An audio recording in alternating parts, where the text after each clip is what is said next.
What is up, everybody? RippingLotus here, and in this video I'm going to be giving you guys tips on how to beat the B rank perfect SUSANO'O showdown. Now I want to start off the video by saying that this is not foolproof. This is just what worked best for me personally and the group that I was playing with. So with that said, let's get right into it, guys. And starting off saying that you will not need a defense type at all when running this mission. We ran 3 range types and 1 heal type since we believe that to be the most optimal.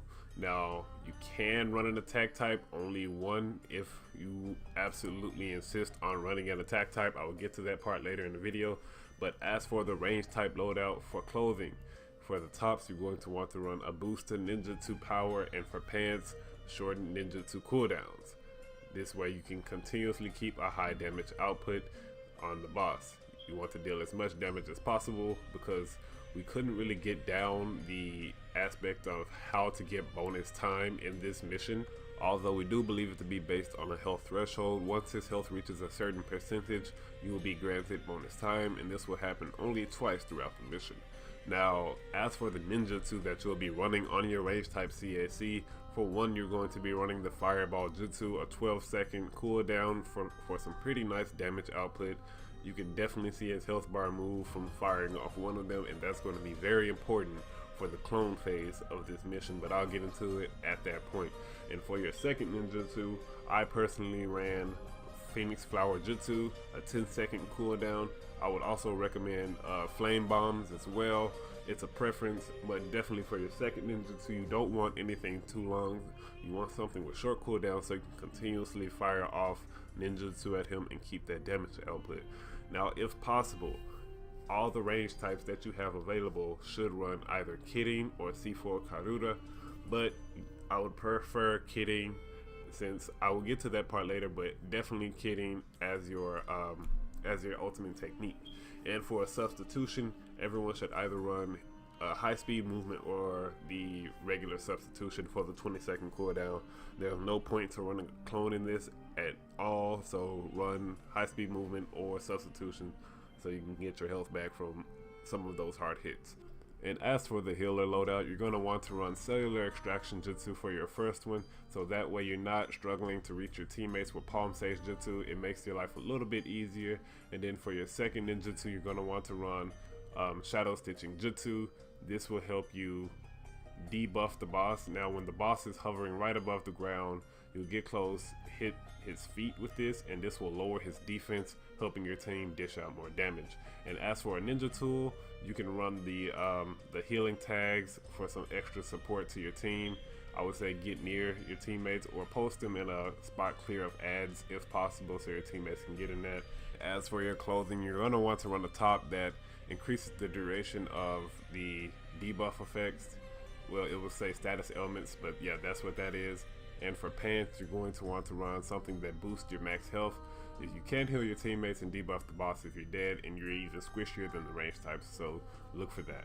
And for the most annoying part about this boss fight is the cloning phase, where once you're done damaging him in the initial phase, there are suddenly 3 of him on the field, and only 1 of them is the real SUSANO'O. So what you want to do is you want to run by each SUSANO'O until that health bar moves when you snuff him with the fireball jutsu. That is the point of the high damaging fireball jutsu being on your loadout, is for this part of the phase to find the real one. So like I said, you'll run by each SUSANO'O and hit him with a fireball until you see the health bar moves. Now do not do this all together. Go by each one separately. Don't scatter out and hit them with a fireball, because at that point, if everybody's dealing damage to the SUSANO'Os at once, you won't be able to tell who's hitting the real one. So go to them one at a time, snuff them with a fireball, find the real one. And once you find the real one, ignore the other 2. Do not take the time to KO them. That's just wasting time. Find the real one and focus him.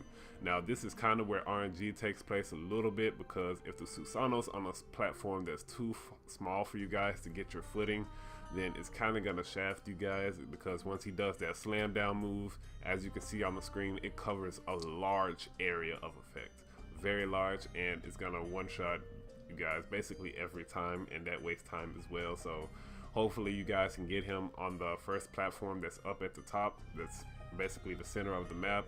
That way you have some proper footing and you guys can dish out that damage without getting slayed back to back to back. And for the finale, once you guys get done doing this the second time, Susanoo will kneel one time once his health gets low enough. I believe it's anywhere between the 25th percentile and under. There's been different variances in which he's kneeled.